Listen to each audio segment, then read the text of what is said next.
কসবা কাণ্ডের পরই রাজ্যের বিভিন্ন কলেজে তৃণমূল ছাত্র পরিষদের নেতা নেত্রীদের দাদাগিরির ভিডিও প্রকাশ্যে এসেছে।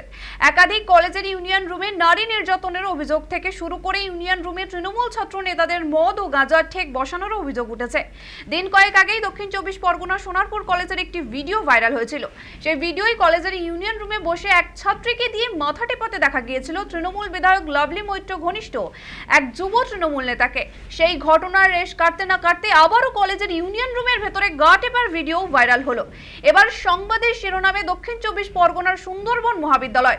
যদি এই ভিডিও সত্যতা যাচাই করেনি সময় কলকাতা, তবে ভাইরাল ওই ভিডিওতে দেখা যাচ্ছে কলেজের ইউনিয়ন রুমের মধ্যে একজন আরেকজনের গা টিপে দিচ্ছে এবং অশ্লীল অঙ্গভঙ্গি করছেন। আর এই ভিডিও ভাইরাল হতেই শোরগোল রাজনৈতিক মহলে।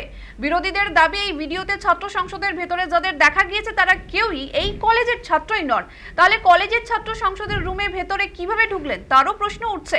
বিরোধীদের আরও অভিযোগ, তৃণমূল কংগ্রেসের সমর্থক হওয়ার কারণে প্রতিদিনই বহিরাগতরা কলেজের ভিতরে দাদাগিরি দেখান এবং আড্ডা আসর জমান। যদিও এই বিষয়ে মহাবিদ্যালয়ের অধ্যক্ষ ডক্টর শুভঙ্কর চক্রবর্তী জানিয়েছেন, এই ধরনের কোনো ঘটনাই তার জানা নেই, বিষয়টি খোঁজ নিয়ে দেখবেন তিনি।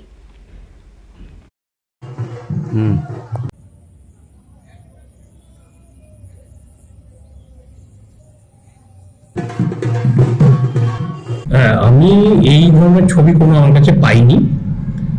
এখন এর সত্য মিথ্যাটা আমি এক্ষুনি বলতে পারবো না কিছু। আমি শুনলাম, আমি এটা জানার চেষ্টা করব।